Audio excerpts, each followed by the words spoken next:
Assalamualaikum warahmatullahi wabarakatuh. Salam sejahtera, salam masakan daripada saya, Jawid Jawa. Seperti yang saya janjikan, kali ini saya akan membuat penyediaan nasi ambeng sepenuhnya. Bahan-bahan dah ada di sini cukupnya, iaitu yang pertama sambal goreng Jawa yang saya dah siap masak, ayam semur ataupun ayam masak kicap, serunding kelapa, rempeyek kacang tanah, daun pisang untuk penyediaan, dan ada satu bahan yang Wak belum sediakan, iaitu mi kuning tumis. Jadi hari ini Wak akan masak mi kuning tumis sebagai salah satu resepi lengkap dalam komponen nasi ambeng. Jom kita masak. Okey, Wak perkenalkan bahan-bahan untuk mi tumis kuning, iaitu yang pertama iaitu mi kuning. Wak gunakan mi kuning ini 1 kilo. Kemudian kacang buncis, ini terpulang pada masing-masing ya. Boleh juga gunakan sawi ataupun kubis, tapi sebenarnya kalau ikut nasi ambeng sebenar, elok kacang buncis sebab dia tak jadi lembik. Kemudian tauge, kacang buncis nanti Wak beli tadi lebih kurang RM2. Tauge ni tadi Wak beli dalam RM1.5 tauge. Kemudian udang kering yang Wak dah basuh dan Wak kisar halus. Sedikit lada putih ataupun merica. Kemudian bahan-bahan serbuk perasa, bawang besar, halia kira-kira 1 inci, bawang putih dan lada besar serta kicap dan minyak untuk menumis.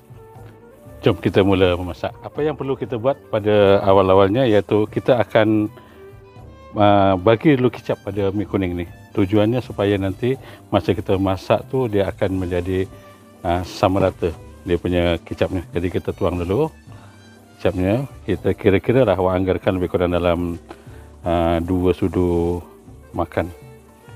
Kemudian kita bagi sedikit minyak supaya dia tak pekat. Kira-kira 2 sudu makan juga, dan garam halus ya. Sikit saja ya. Serta sedikit serbuk perasa. Dan kita akan gaulkan ya, supaya dia punya warna kicapnya sama rata.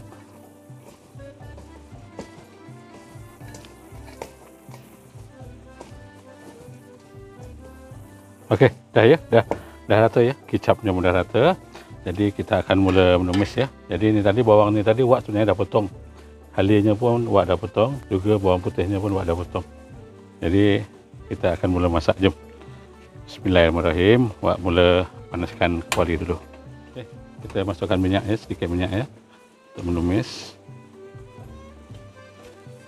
Okey, kita akan masukkan dulu bahan-bahan yang Wak potong tadi, iaitu halia. Kemudian bawang yang Wak dah potong. Masukkan lagi, kita tumiskan sehingga naik bau.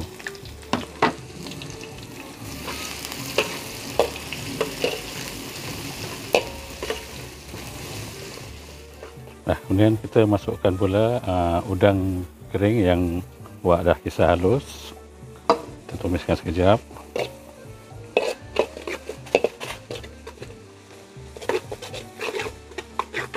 Dan lada putih ataupun merica.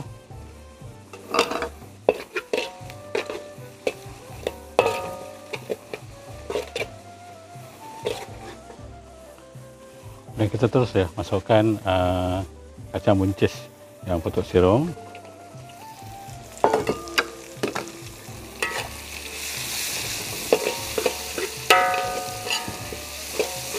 Okay, sementara menunggu kacang tu layu, kita potong dulu cili ni.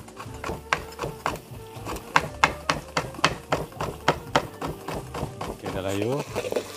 Kita masukkan sedikit air.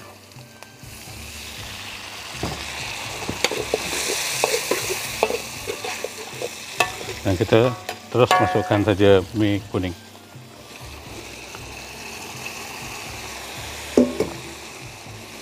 Bismillahirrahmanirrahim.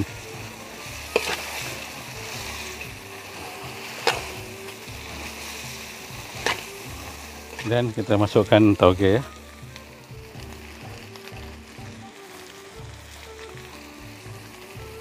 Kita gaul.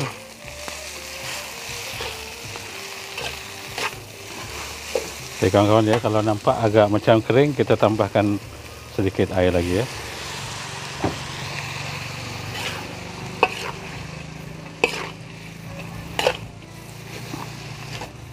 Juga kita terus masukkan je cili ni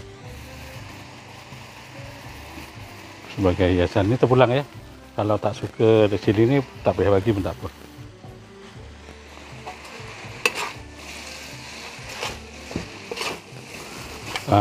Untuk masak mi tumis ni ya, tak perlu lagi kita bagi garam ya, sebab tadi masa kita gaul dengan kecap, Wak dah bagi garam dan sedikit serbuk perasa, jadi dah cukup lah tu.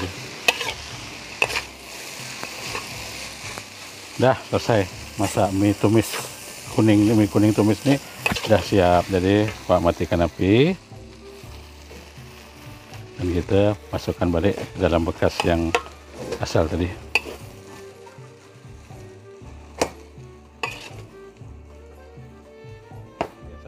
Jadi dah siap mi kuning ni. Wak akan terus mencetak nasi ambeng. Komponen nasi ambeng dah cukup, iaitu sambal goreng Jawa, semur ayam, serunding, rempeyek dan mi tumis. Jom kita mula mencetak.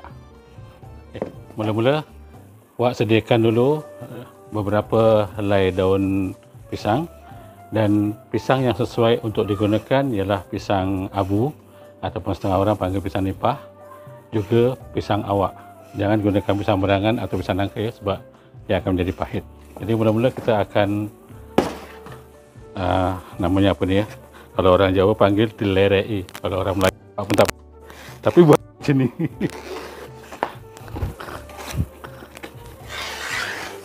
Ini untuk melapikkan di pinggan nanti ya. Jadi Wak potong dulu semuanya.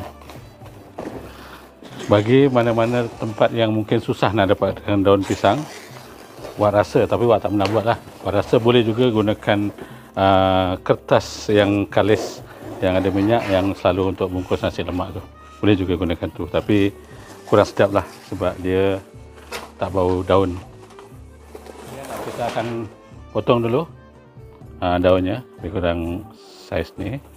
Kita potong sebab nak buat lapik ataupun dipanggil samir. Samir ataupun lapik untuk letakkan lauk pauk nanti.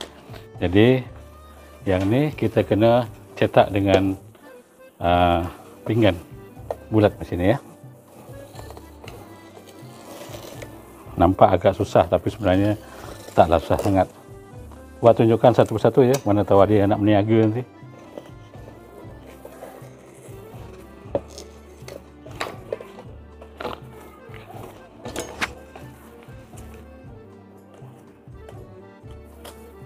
Inilah hasilnya, samir dua.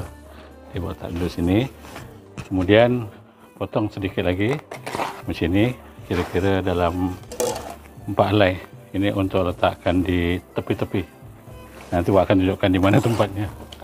Okey. Daun pisang ni tadi semasa petik sebaik-baiknya basuh dulu ya. Kemudian keringkanlah.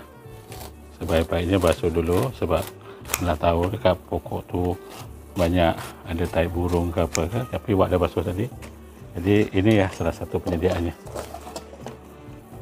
Penyediaan asas untuk nasi. Kemudian daun pisang ni kita lapikkan pada talam atau pendulang.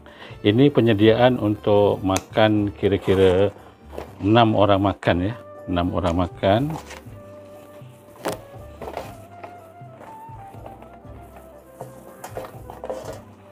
Okey, kemudian penyediaan nasi. Okey.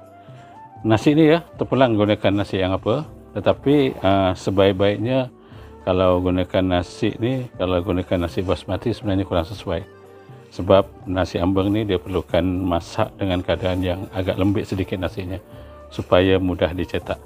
Jadi beras jati panjang ke terus semuanya boleh gunakan. Jadi dan masak nasi ni kandungan airnya lebih dari biasa. Kalau kebiasaannya tu 3 cawan, kita gunakan 4 cawan air. Kali ini 3 cawan kita gunakan 6 atau 7 cawan air supaya dia agak lembik ya. Dan ini ialah besen yang awak gunakan untuk mencetak ya. Letakkan pinggan seperti ini. Kemudian kita letakkan sehelai daun macam ni supaya dia tak melekat. Dan kita mula ciduk nasi untuk mencetak ya.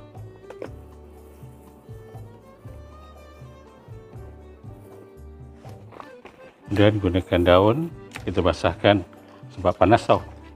Kita panaskan supaya tak melekat dan kita tekan nasi ini.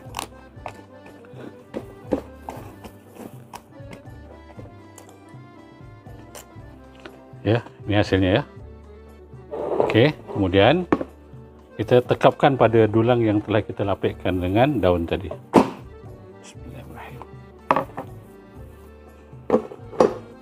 Jadi inilah hasilnya. Macam inilah. Okey, kita akan cetak satu lagi untuk dulang yang sana pula. Okey, kemudian kita tekapkan pada dulang tadi. Inilah hasilnya ya. Dan kita tutup. Jadi inilah gunanya tadi yang Wak katakan tadi, samir. Ini samir kita letakkan di atas ini. Samir kita letakkan di atas ini. Dan samir yang tepi kita letakkan sini. Sebab biasanya kalau dalam kenduri dalam masyarakat Jawa, nasi ambeng ni biasanya dia makan sedikit-sedikit dekat kenduri, yang lainnya dibungkus dibawa balik. Jadi satu talam dia untuk 4 orang. Jadi Wak letakkan samir ni untuk 4 orang. Okey, untuk meletakkan daun pisang tadi ataupun samir-samir tadi, kita pastikan yang ini berada di atas. Sebab kalau di daun tu, ini ialah berada di bawah daun macam ni. Jadi dia sesuainya macam ni supaya daun ni ialah daun yang bersih. Okey, sekarang kita akan meletakkan bahan-bahan komponen nasi ambeng pada nasi ambeng ini. Okey, sebentar Wak nak turunkan dulu bahan ini. Okey, bagaimana kita nak menyusun ya? Mula-mula kita letakkan serunding dulu ya. Letakkan pada tepi ya. 1, 2, 3 dan 4. Okey, kemudian sambal goreng Jawa pula. Letakkan sebelahnya. 1, 2,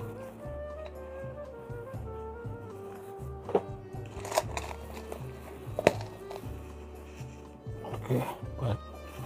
Kemudian mie ya, mie pula ya.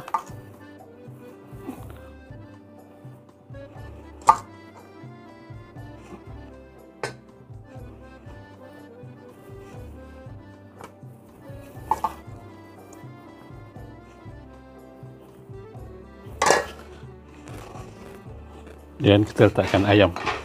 Ayam ni biasanya untuk nasi ambeng macam ni kita gunakan setengah ekor ayam. Tapi kalau nak gunakan seekor pun terpulang.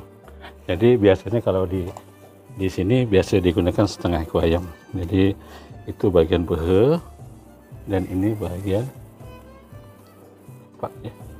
Dan kemudian kita bagilah sedikit dia punya suun sebagai aksesori.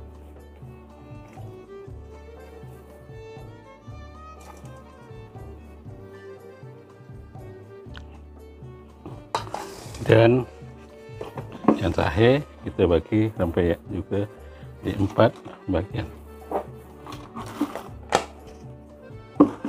Kalau kecil ni kita bagi lebih lah ya. Okey.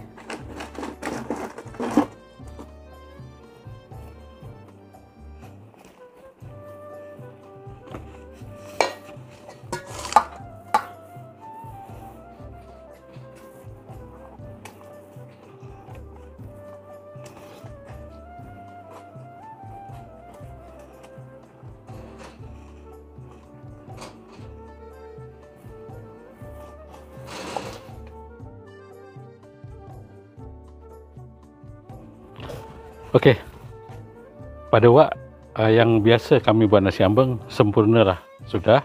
Komponen nasi ambeng ada nasi yang wak cetak bulat sini, kemudian ada ayam semur ataupun ayam masak kicap, mi kuning tumis, ada sambal goreng Jawa, ada rempeyek dan ada serunding kelapa. Jadi ada yang berada di pasaran atau di mana-mana, kadang-kadang berbeza mengikut tempat ataupun masyarakat. Ada orang yang tambah dengan ikan kering, ada orang yang tambah dengan kerabu, ada orang yang bagi buah. Jadi tapi komponen asal yang wak belajar daripada arwah ibu wak dan di masyarakat setempat wak, ini sajalah bahan-bahannya. Jadi kalau ikut harga semasa, kalau sesiapa yang nak meniaga nasi ambeng ni, wak izinkan kongsi resepi ini dan bolehlah berniaga. Satu talam macam ni untuk setengah ekor ayam biasanya harganya antara 35 ke 45, bergantung pada tempat. Mungkin di bandar lebih mahal, mungkin di kampung lebih murah kan.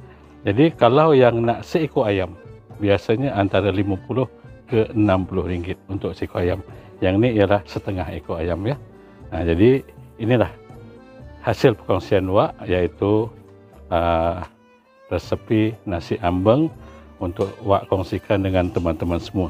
Jadi kalau biasa di kenduri, biasanya selepas dijaci macam ni, kita akan tutup. Kita akan tutup macam ni, kemudian kita akan balut dengan plastik wrapping. Okey, nampaknya pada kali ini selesailah sudah perkongsian wak dalam membuat nasi ambeng.